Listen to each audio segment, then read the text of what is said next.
Hey everyone, how's it going? So this is my review of the Infiniti G35. This is a 2006 version. It is the coupe. And the reason I really like this car is because it's the perfect starter sports car. It doesn't have a whole lot of power, but it's at the upper 200 range, around 260, 270, depending on what you do with it. It's not that expensive. You can pick up a 2006 model with about 100,000 miles for about $6,000 or $7,000, especially if they're in good condition. These cars hold their value relatively well, but they're great cars. They're not very expensive. They're easy to start. You can get it in a manual or an automatic. Either one is actually really good, and you don't have to worry about a lot of maintenance. I have not had much maintenance I've had to do with this car at all. So this G35 has been mine for the past couple years. I got it at about 68,000 miles, and she has been just really good. I've put almost 40,000 miles on the car. I've made some modifications, actually. So one of them is that I put on drilled and slotted rotors and pads. This helps to keep them cool, and so that when you try to brake at high speeds, it's not going to overheat and cause issues. The tint was on it when I bought it. Yeah, you can ask a lawyer. It is not legal North Carolina tint, I don't think. I've just gotten it passed all the time,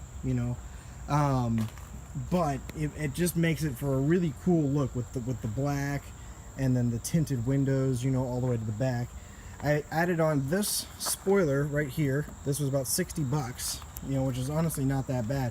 And it does the same thing as a regular spoiler in the back, but you keep a nice good look to your car, and you don't have this big ugly spoiler on the back, which the Infiniti spoiler is okay, but I'm not really a big fan of it.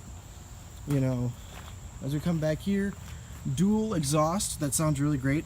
Playing clip of starting it up for you here.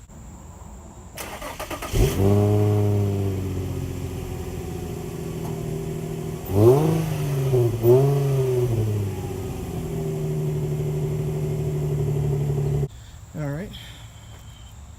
So some of the things I'm not a big fan of, all the chrome that they put on this, not really a big fan. Chrome wheels that, they start to chip a little bit, as time goes by.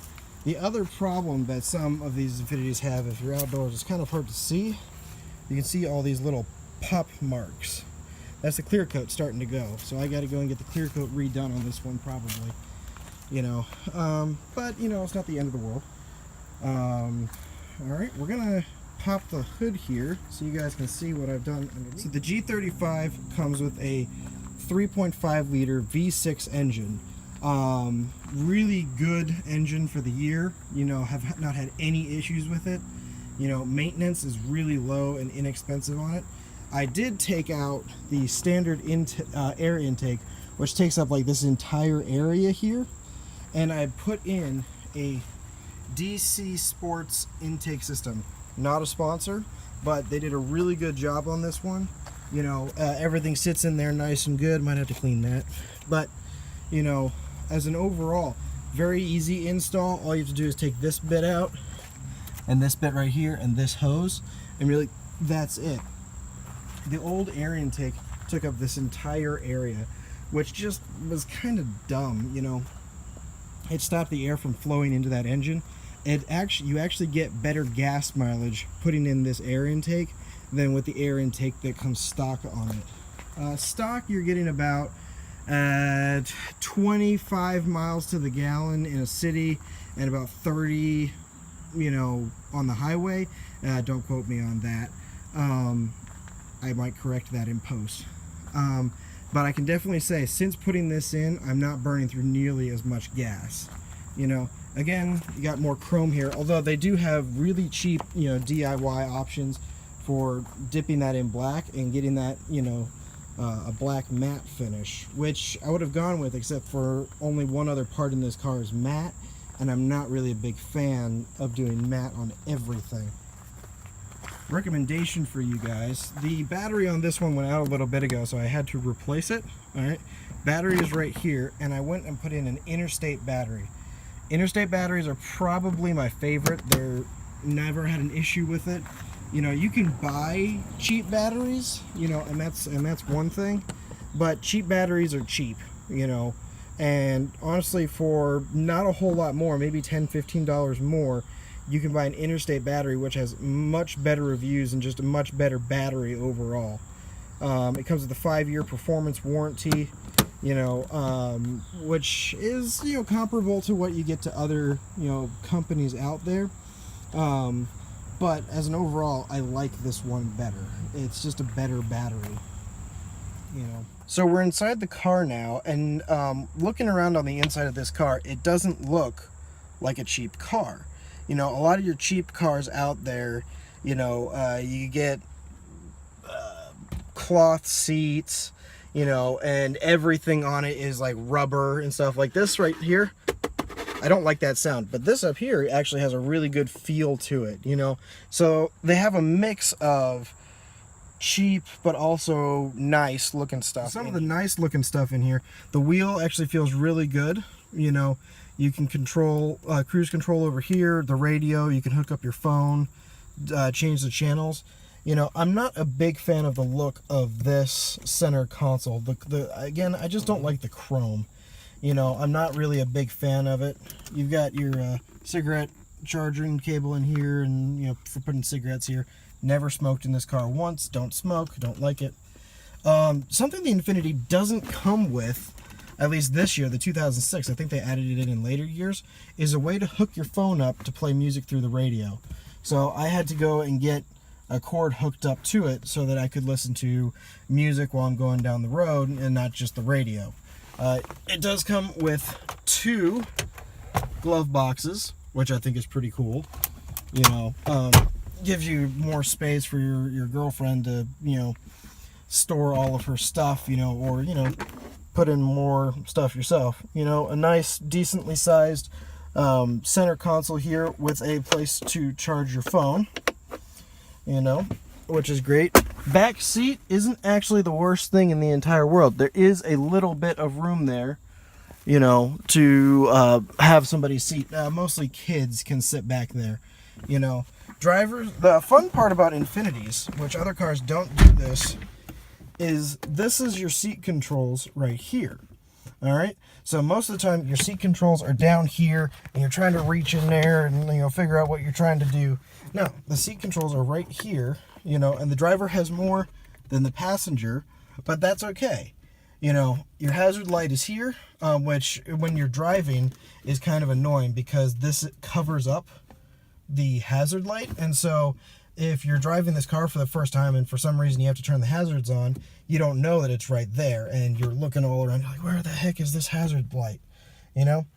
Other fun stuff that they put in here, down here is where your traction control, so you have your trunk button, traction control, and the light option here.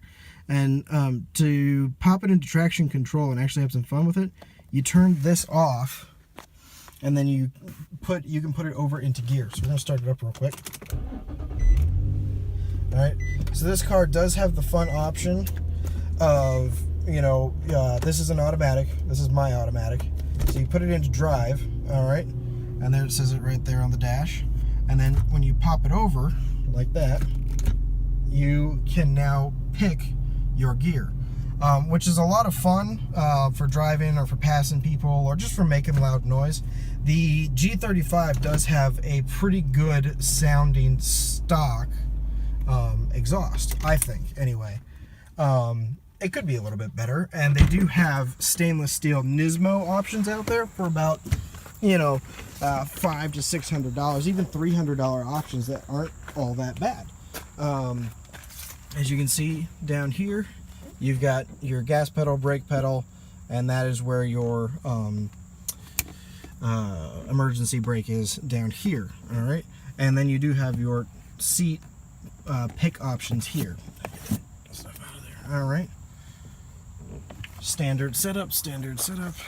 You know, Now, another problem that the G35 has is there's a piece of plastic right here that tears up this seat as you get in, you know, and all of the G35s that I've seen have this issue, you know. So it's not a perfect car, but not by any stretch of the imagination, but it is just a good starter car. I did put a wrap on top of the car, a matte wrap finish, just to see what it looked like, and I really enjoyed it. So some fun tricks with the Infiniti G35, which some cars allow you to do this now, not all, is that you can take the key out of the fob.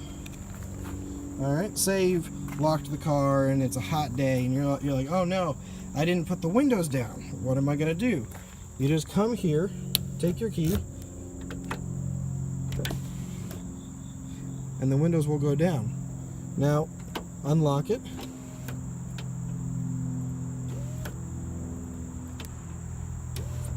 And, you know, as you turn it,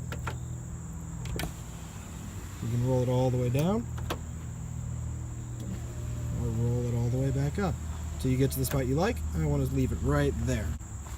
Another fun thing about the G35 that you can do with the key is, you know, most of the time when you lock it, she honks. Well, if you don't like that sound, you know, oh, the honking's annoying to me, you can push and hold the lock and unlock button till the lights go on. All right, now when you lock it, the lights come on, but it doesn't honk. But say, oh, but I like the horn sound, just so that I know, you know, that the car's actually locked. Well, then just do it in reverse. Hold it, lights come on, horn goes off, you know that you're good now. Another nice part about it, because it's a key fob and not an actual physical key, you know, there's always the possibility that you might leave your keys inside your car and be like, oh no, I left it in this car and I locked it. Well, the car won't actually let you lock it. So I'm going to prove that real quick to you. So we're going to take our key, unlock it first. All right, I'm going to put it right here. We're coming up, pushing the lock button. Key's right there.